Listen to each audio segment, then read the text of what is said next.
అదరకొట్టే కారం రంగు రుచి ఆచి కారం పొడి. ఏపీ రాజకీయాల్లో ఏం నడుస్తోంది అంటే టక్కునొచ్చే సమాధానం అధికార కూటమి వర్సెస్ వైసీపీ అని. హై స్కూల్ పిల్లల్ని అడిగినా ఈ విషయం టక్కున చెప్పేస్తారు. ఇందులో గొప్పేముంది అంటారా? ఆ జవాబు కరెక్టే కావచ్చు, కానీ అందులో ఎవ్వరికీ తెలియని మరో నిజం కూడా ఉంది. టార్గెట్ అధికార కూటమే, కానీ వైసీపీ లెక్కలు మాత్రం వేరేలా ఉన్నాయంట. ఇంతకీ ఇదంతా ఏంటి అంటారా? అయితే ఈ స్టోరీ చూడండి. ప్రత్యర్థి అధికార కూటమి, టార్గెట్ మాత్రం టీడీపీనే. ఎన్డీఏ విషయంలో వైసీపీ వ్యూహం ఇదేనా?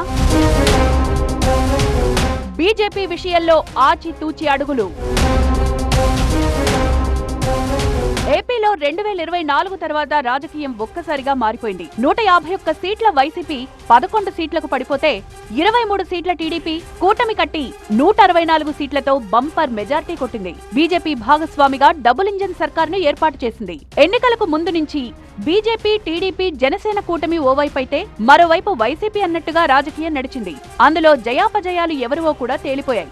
ఇప్పటికీ అలాంటి రాజకీయ పరిస్థితులే పైకి కనిపిస్తున్నాయి. కానీ అసలు విషయం ఏంటంటే వైసీపీ ప్రత్యర్థి ఎన్డీఏ కూటమే, కానీ ఆ పార్టీకి అసలు శత్రువు ప్రత్యర్థి మాత్రం టీడీపీనే. ఎన్నికలు మొదలు ఎన్డీఏ కూటమి అధికారం చేపట్టి ఏడాది దాటిన నేటి వరకు వైసీపీ స్టాండ్ అదే. దానికి ఆ పార్టీ నేతలు వ్యవహరిస్తున్న తీరే నిదర్శనంగా చెప్పొచ్చు. ఇష్యూ ఏదైనా సరే టీడీపీని, టీడీపీ నేతలను, ఆ పార్టీ అధినేత చంద్రబాబును టార్గెట్ చేస్తున్న వైసీపీ సందర్భాన్ని బట్టైనా బీజేపీని పల్లెత్తు మాట అనడం లేదు. ఉదాహరణకు విశాఖ స్టీల్ ప్లాంట్ అంశం పూర్తిగా బీజేపీ నేతృత్వం వహిస్తోన్న కేంద్ర ప్రభుత్వ పరిధిలో ఉంది. అలాంటిది వైజాగ్ స్టీల్ ప్లాంట్ కాపాడే అంశం ఏమైందంటూ బీజేపీ నేతలను నిలదీయకుండా కేవలం టీడీపీ వాళ్ళనే టార్గెట్ చేస్తున్నారు వైసీపీ నాయకులు. ఎన్నికల ముందు ఏం చెప్పారు, ఇప్పుడేం చేస్తున్నారంటూ నిరసనలు, ఆందోళనలతో నిలదీస్తున్నారు. కానీ బీజేపీని మాత్రం కదపడం లేదు, నోరెత్తి ప్రశ్నించడం లేదు. పైగా బీజేపీ మతతత్వ పార్టీ అంటూ పై దూషణలు చేసే వైసీపీ నేతలు ఇప్పుడు మోదీని పొగడ్తల వర్షంలో ముంచేస్తున్నారు. గొప్ప నాయకుడైన నరేంద్ర మోదీని, ఆ పార్టీ బీజేపీని 2024 ఎన్నికల్లో దూరం చేసుకుని తప్పు చేశామంటూ కోవూరు మాజీ ఎమ్మెల్యే నల్లపురెడ్డి ప్రసన్న కుమార్ రెడ్డి మాట్లాడినట్లు ప్రచారం జరుగుతోంది. వీలైతే వచ్చే ఎన్నికల్లో కలిసి పోటీ చేద్దామంటూ ఆయన కాషాయ నేతలకు పిలుపునిచ్చారనే ముచ్చట కూడా దుమారం రేపుతోంది. ఇదే విషయాన్ని తమ అధినేత జగన్ తో పంచుకున్నానని కూడా చెప్పారట నల్లపురెడ్డి. మరి జగన్ ఏమన్నారన్నదే ఇక్కడ పొలిటికల్ సస్పెన్స్. నల్లపురెడ్డి ఏ సందర్భంలో అన్నారో, ఎలా అన్నారో తెలియదు గాని రాష్ట్ర వ్యాప్తంగా ఎక్కడ చూసినా కూటమి వర్సెస్ వైసీపీ అన్నట్టుగానే ఉంటుంది తప్ప ఎక్కడా బీజేపీని, వైసీపీ విమర్శించిన దాఖలాలు కనిపించవు. ప్రధాన శత్రువు టీడీపీ, ఆ పక్కనే జనసేన మరో శత్రువు.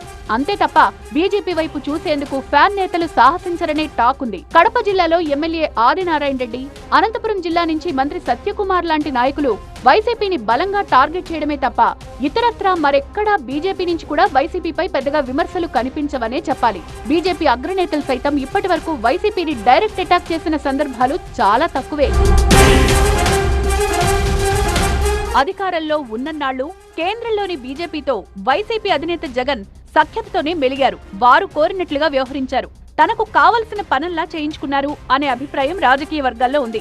సాధారణ ఎన్నికలకు ముందు బీజేపీ, వైసీపీ పొత్తు ప్రతిపాదన కూడా వచ్చిందనే ప్రచారం ఉన్నా జగన్ అందుకు సుముఖత వ్యక్తం చేయకుండా సున్నితంగా తిరస్కరించారనే అభిప్రాయమూ ఉంది. అయితే ఎన్నికల్లో ఫలితాలు ఎవరి పక్షానొచ్చినా అటు వైసీపీకి బీజేపీపై గాని, బీజేపీకి వైసీపీపై గాని పెద్ద కోపతాపాలు లేవని తెలుస్తోంది. ఇటీవల ఉపరాష్ట్రపతి ఎన్నికల్లో ఎన్డీఏ అభ్యర్థికి సపోర్ట్ ఇవ్వాలంటూ జగన్ కు ఢిల్లీ పెద్దలు ఫోన్ చేయడం, అడిగిన వెంటనే ఆయన ఒప్పుకోవడం అలాంటి ప్రచారానికి బలం చేకూర్చే పరిణామాలుగానే చెప్పొచ్చు.